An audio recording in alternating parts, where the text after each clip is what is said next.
If you've been watching Act TV, you already know all of my fabulous hosts and guests who are surrounding me right now, too. And now we're all in one place for a recap of what we've been looking into this month. It's our first or inaugural, if you mind my saying, Act TV host roundtable. With us, we have James Wood. He's a senior producer. Jocelyn McCurdy-Keats, she is our Washington correspondent and also the host of Solidarity Now, along with Alex Lawson, also a producer, also a host of Solidarity. Solidarity Live. And Messiah Rhodes, also producer here at Act TV with the Black Power Magic Hour. Welcome, everybody. Hey, morning. Hello. Hi. It's wonderful to have you all here together. Every one of us have been covering like different stuff. So I want to start with James. I'm going to throw out a question about how you recently talked about the inauguration and the attention that Bernie Sanders got for the mittens. What's the deal? Why did Bernie get all that attention for the mittens on this historic inauguration?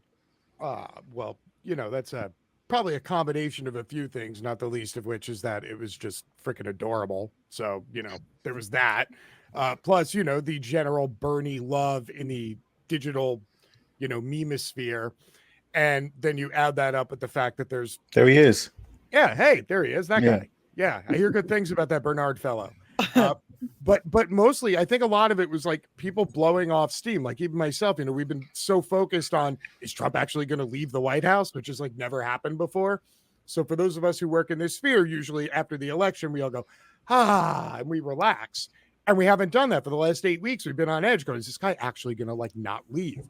So I think literally it was like a collective digital sigh of relief. And people were just like, and it was just like all the stress of the last like 2 months of wondering whether or not Trump was actually going to like vacate or not. What were the best ones you guys saw? Anyone could jump in here. There's so many of them. I mean, there were so many. Bernie and like Waldo, like where's Waldo? And it's like Bernie, you have to spend like 20 minutes trying to find Bernie Sanders in a Waldo, where's Waldo painting and stuff like that. So that was pretty cool. I mean, like people have a lot of time in their hands making GIFs of it. We have one like Will, I think, had a background. One of our producers, Act TV, has a background of Terminator. And like the Terminator's on fire, and then it comes out the fire, and it's the Bernie Sanders meme. And like the people, there's so many crazy memes. So I heard that the lady who made the gloves, like everyone deluged her, and they wanted gloves, and she's like, "I have a regular job. I'm not going to make all these gloves." I was like, "Girl, you just missed a huge business opportunity." Yeah, I see this people. You call China and you get them to make the gloves or something. I don't know, Alex. You can. But that was the best part. The best part of the whole thing was that she's like, you cannot buy these gloves. And you're like, but everyone wants them. And she's like, I'm just a normal person who made the gloves out of love and you can't buy them. And I'm not looking to monetize it. I thought the fact that she didn't try to monetize it is what really sealed. That was the bookend of the meme for me, is she's just like, it's very deeply dissatisfying to Americans to be like, I want that. And then to find out I can't have that. And then it becomes like kind of the Live Strong. It might become like the Live Strong, like arm, like wristbands or something like that. It becomes proliferated so much. Yeah, I think the point of what was so appealing about it was the authenticity of that moment.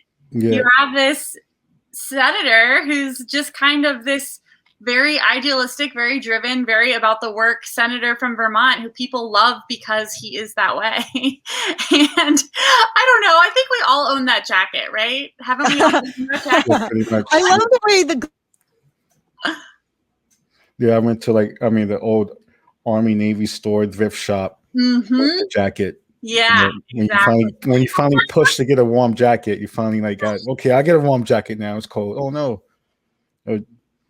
Thanks for wait for. Is this live? I think we roll with it with internet when all of us on at one time. My favorite meme, which wasn't really a meme, but it was just a comment on Twitter when he was carrying the envelope, and he said, Bernie Sanders has some news articles that he clipped out in that envelope because he thinks Joe Biden might find them interesting. And I just, for whatever reason, that one really spoke to me. I saw the envelope a different way. I was actually at the DMV when people were making memes about him going to the DMV at the inauguration. So I was like, yeah, this is real life right now. Yeah, I'm watching inauguration. Then I'm going to go to the DMV. Renew my registration. So.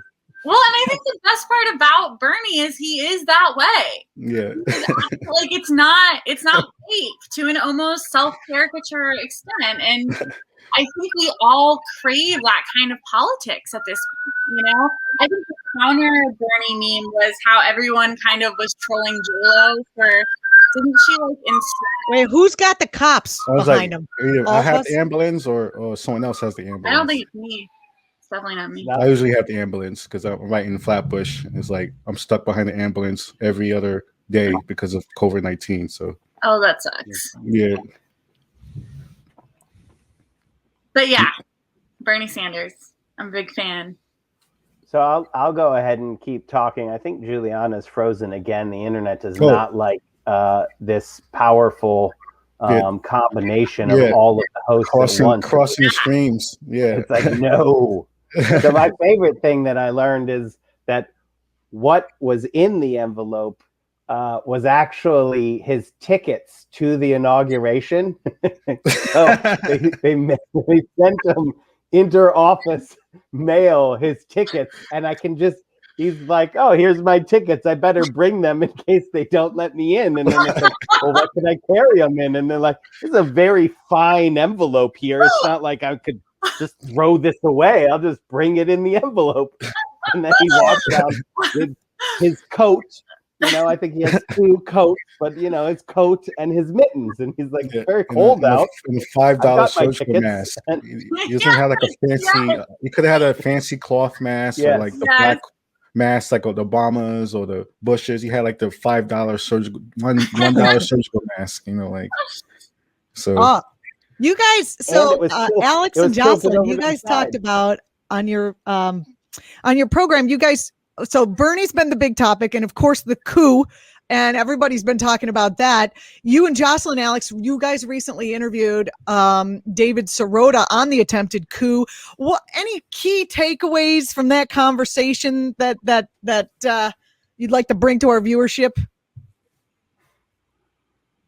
Yeah, I mean, I think the key one for us there was that, it's like sort of well trod now, but it's just that there's no unity without accountability, that this was a coup attempt, that this was the sitting president of the United States of America, the most powerful person in the world, who can literally destroy the world with our military. And he's the commander in chief. And he tried to stay in office over the will of the American people. And he was aided and abetted by an unknown number, but dozens and dozens of elected Republicans. Like, there's no unity with fascists. You don't go and shake their hand. You hold them accountable. It's a movement that needs to be defeated, and we can unify the American people in our fight against fascism, in our fight against white supremacy. And that's the only unity that we are interested in moving forward. Yeah, like Black Power Magic Hour last night, we talked about how pretty much 3 grand jurors in Kentucky against the Breonna Taylor case with AG David Cameron, they're pretty much pensioning to impeach him. The odds of the impeachment is so low in Kentucky because Kentucky has people who get beat up in the street and stuff like that, and they can't impeach those senators. So Kentucky's a whole nother story. But they're impeaching pretty much David Cameron, and they could also connect him to the fact that he's part of the Republican Attorney General Association that sent out robocalls in Kentucky telling people to fight for their rights and stop the steal. And then apparently there were off-duty law enforcement and ex-military from Kentucky who went to the Capitol. So he says he doesn't know about these robocalls, even though the top official of the Republican Attorney General Association resigned in early January. But it shows you the tentacles of of the elected officials all over the country who are part of like what happened in January 6th, that we're still going to learn more and more throughout the years and the days to come. So James has been covering where the former Trump aides are now. Where are they, James? Are they hiding out? Are we going to see them anymore? Well, a few of them actually retreated down to the Mar-a-Lago bunker with Trump, because Trump apparently gets a annual budget every year as a former president, that he gets like a stipend to hire a personal staff to hire his former presidential duties. Like that is wrong. Manage his schedule and stuff. No. So he kept he took his Diet Cokes. Bad. Yeah. So he took his Diet Coke button, and I don't know, maybe like Mark Meadows and Melania, and like she didn't want Ivanka coming, and like the whole thing was just concocted. So like the four of them are down there in Mar-a-Lago, and most of the other Trumpers are literally running around DC, like passing around resumes like a doobie at a biker rally, and everybody's just like, "Oh, I don't want to touch that. You're a narc." It's like it's bad. It's real real bad. narc. From couch to couch, pretty much. Yeah. So if you worked in the Trump administration and you weren't smart enough to bail sometime between, I don't know, let's say between when Sarah Huckabee Sanders bailed and she's running for office now. Yeah. Like she left at, like, the peak time, with Bigfoot. and she still has like Trump's approval. So she left when stuff was good. So there's no acrimony. So she gets to ride the Trump train, but she still seems sensible because she got off before like the flaming dumpster train lit on fire and just like drove off the bridge. So like, she's like a rocket scientist. Everybody else though, screwed. Well, but I think it's really important that we do keep there's this narrative of the poor, impoverished Trump supporter that won't die. And I'm not saying that's not like real in some parts of America, sure.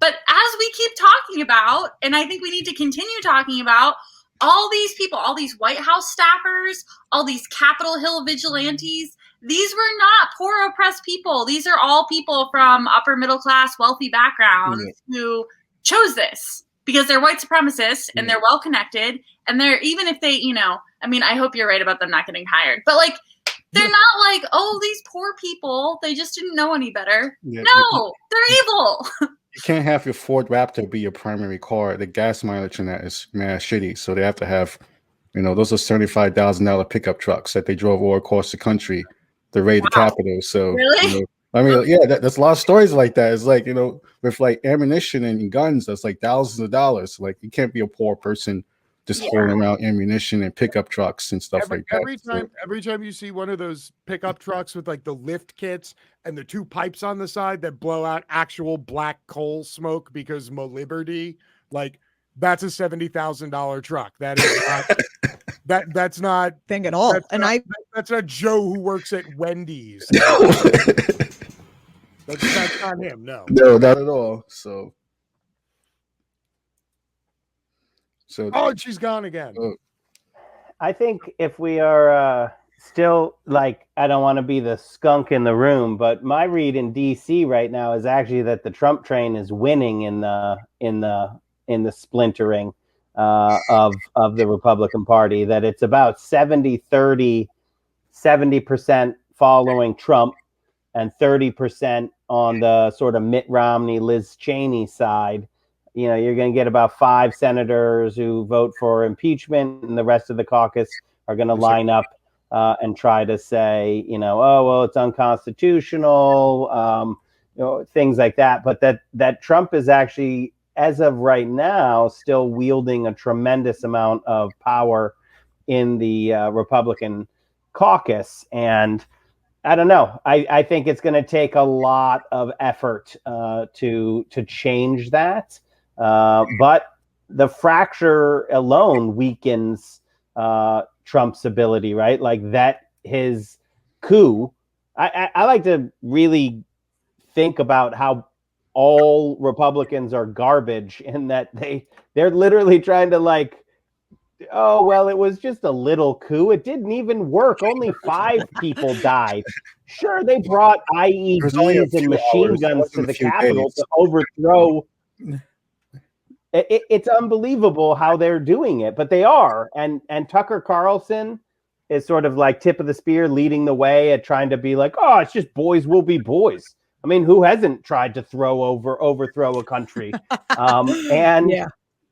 that it's selling. My read is that that's selling right now, and that for a moment it looked like the sort of corporatist side of the Republican Party was going to be ascendant, but no, it's the white nationalist, the pro-coup side, especially in the states. At the state level, the state parties, they're passing, they're censoring politicians, but it's all the politicians who are against Trump, right? Like they're trying to throw Liz Cheney out of their party, which is literally saying that a Cheney is not bloodthirsty enough for the Republican Party, which is mind-blowing. Yeah. Jocelyn, on Solidarity Live, you talked about how to bridge activism with the oligarchic power systems at play in America. I do encourage everyone to watch Solidarity Live, as well as all our shows. But can you talk about that? That's so fascinating. Oh, sorry. In which capacity was I complaining about the oligarchs? Because I do this a lot. Thank God. They deserve it. You were talking about how to bridge activism with the power structures that we have at play in America.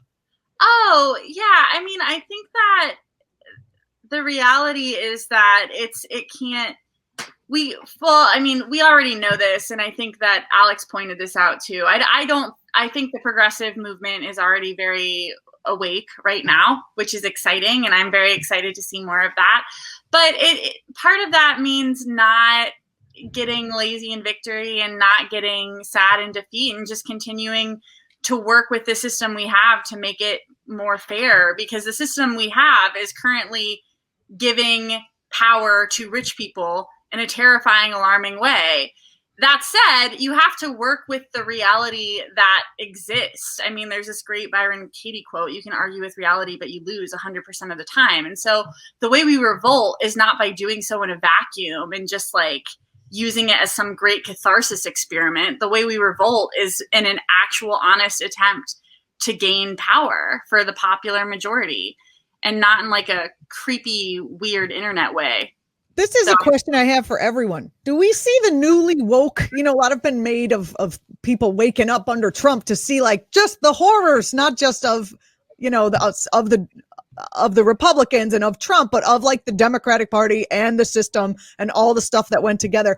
Are we noticing that the newly woke are still awake, or are they going back to sleep in your estimation now that Biden is in and he keeps talking about a return to normal?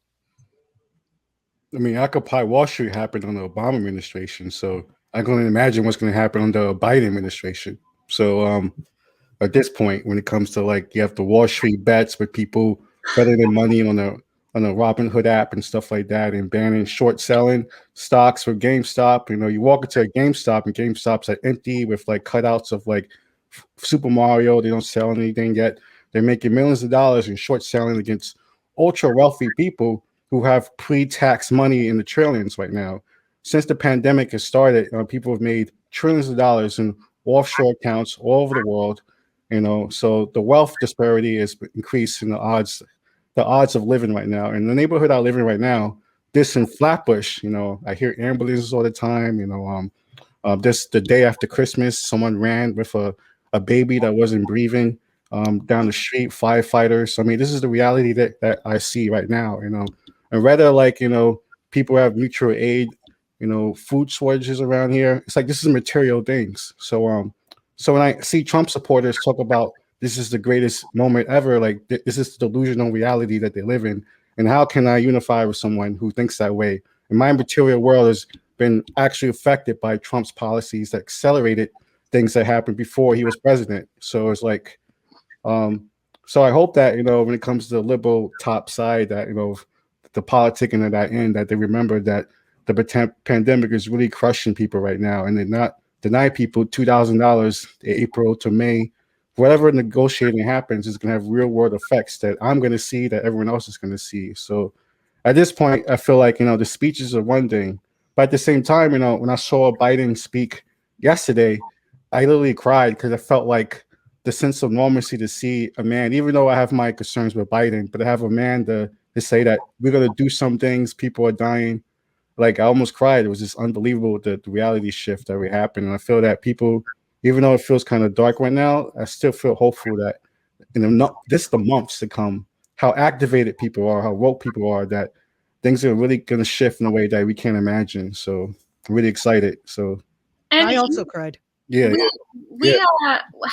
We did a stream earlier in the week about housing justice, and we were talking about how, or I wasn't on it, we were producing, but the housing experts were talking about how part of the struggle for justice involves activating the middle class in a way where it's not just working class people, it's not just the already politically activated.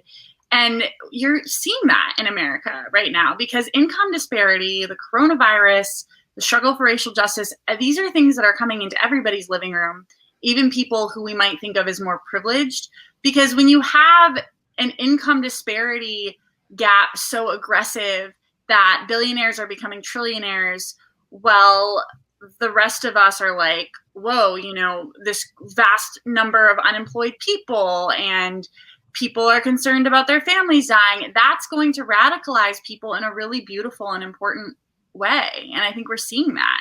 My dad, who is like the most conflict avoidant person you've ever met in your life. He's like the most mild-mannered, sensitive white man.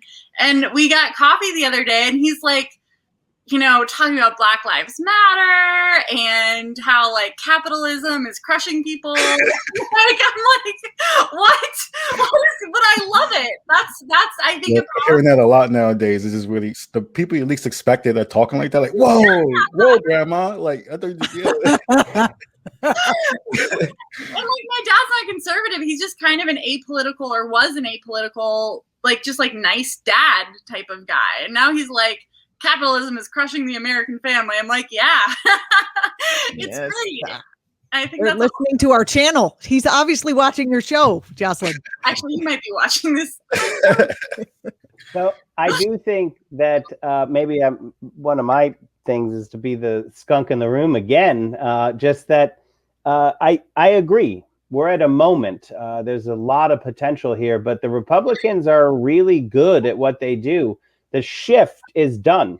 Like my mom watches Fox News religiously, and that's where she gets her information from. And so they are already on like, well, why did Biden raise the price of insulin? They have their marching orders, and it'll just keep going.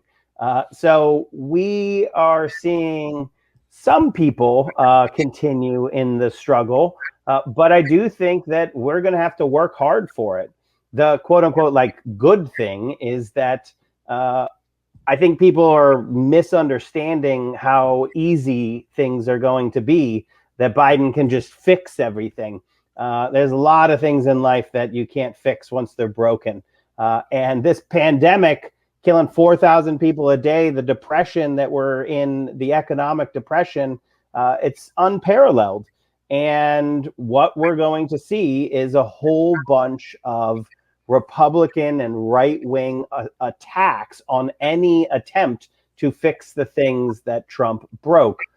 You can look at this. Biden put in place a 100-day moratorium on deportations, and a judge 2 days later, the attorney general, who's an indicted criminal in Texas, filed the lawsuit. The judge put in an injunction. So that was 2 days. It took them 2 days to enjoin his deportation moratorium.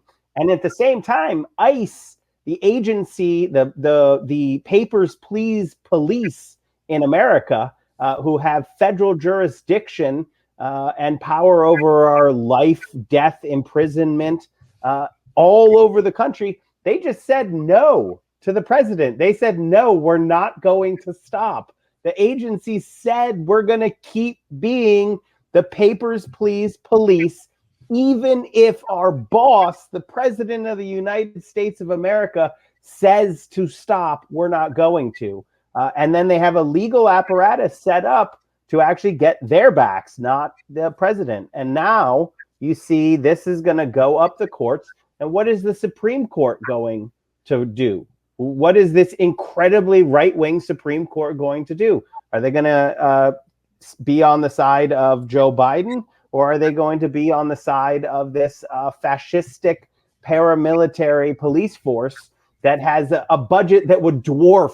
I mean, we could test and vaccinate every teacher in this country dozens of times over for how much we spend yearly on ICE.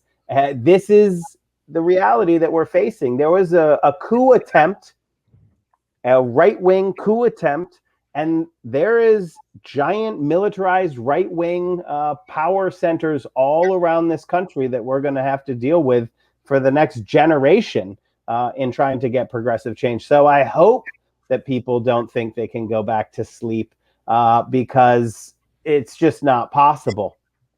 Oh, that's our job, right? That's our job. That's our job to keep everybody woke. James? Yes. You're probably the most radical of our team here. A wee bit. What are your I would like to hear your thoughts as we go from, certainly someone that you didn't support to someone you probably still maybe have some issues with, as to put it mildly. What are your thoughts as we make this transition and people's waking up to, that's the name of the show, haha, but people's waking up to kind of where we are as a nation? Well, as you probably know from our years of conversations, I have absolutely zero use for the brunch crowd. So really wasn't a concern of mine anyway. My main concern when having these conversations is, people are like, I'm woke because I comprehend the fact that my avocado toast is bad for water aquifers in California. Can I have some more avocado toast, please? So, the performative wokeness comparative to, do people actually get up and get organized in their buildings, in their communities, in their neighborhoods? Like at the end of the day, success or failure is solely measured by what happens when the rubber meets the road. Words are flimsy and cheap. So I'm glad that, there's a lot of people who are like, hey, I've been locked in my house for a year watching videos on Twitter. And hey, maybe I'm starting to think that, the police might not always be right when they execute people in the streets. And you're like, thank you for coming along. Let's talk about capitalism being an absolute trash system that's in a death spiral. And they're like, whoa, hold on. So I think a lot of this is what's vogue and what's chic versus what sticks. And you really only know, how to measure that. That only gets measured over time. You can't look at it right now and go, look, there's 100 million people tweeting about how bad something is. And then 2 weeks later, there's 35 people protesting at a state capitol. Then frankly, I'm not impressed by the digital wokeness.